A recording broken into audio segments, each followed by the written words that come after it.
কিন্তু আমি মানুষের কাছ থেকে শুনতে চাই যে বিপ্লব ঘটাতে হবে। আমি আগামী রবিবার 13 তারিখ আস্তাবল ময়দানে নিচে যাব। আমি সমস্ত ত্রিপুরাবাসীকে নিবেদন করব, আপনারা এসে বলুন কি করব। আমি চলে যাব না থাকবো, জনতার কাছে আমি প্রশ্ন করব। 37 ত্রিপুরাবাসীর কাছে আমার নিবেদন, আসুন আগামী 13 তারিখ 2টায় আমি আস্তাবল ময়দানে যাব। আপনারা এসে বলুন আমাকে যে আমাকে কি চলে যেতে হবে।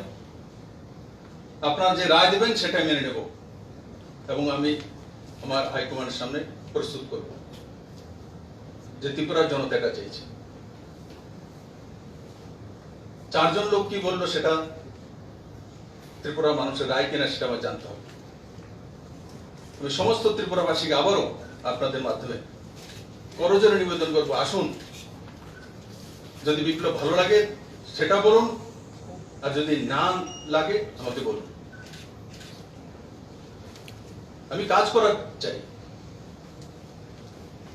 কোন লোক মাফিয়াগিরি করতে চাইবে, জমির দালালি করতে চাইবে, উল্টো শুধু কাজ করতে চাইবে, তার সঙ্গে আমি জীবনও কম্প্রোমাইজ করব না, নেভার।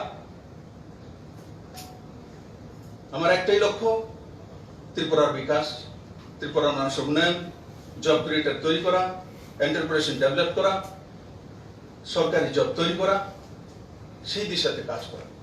আমি আরেকটা বিষয় আপনাদের সামনে বলবো, আজকে 10,323 যারাই আছেন, যে ভ্যাকেন্সি গুলো এখন বেরিয়েছে তার জন্য প্রস্তুতি করুন, তৈরি করুন। আমার ভাই বন্ধুরা যারাই আছে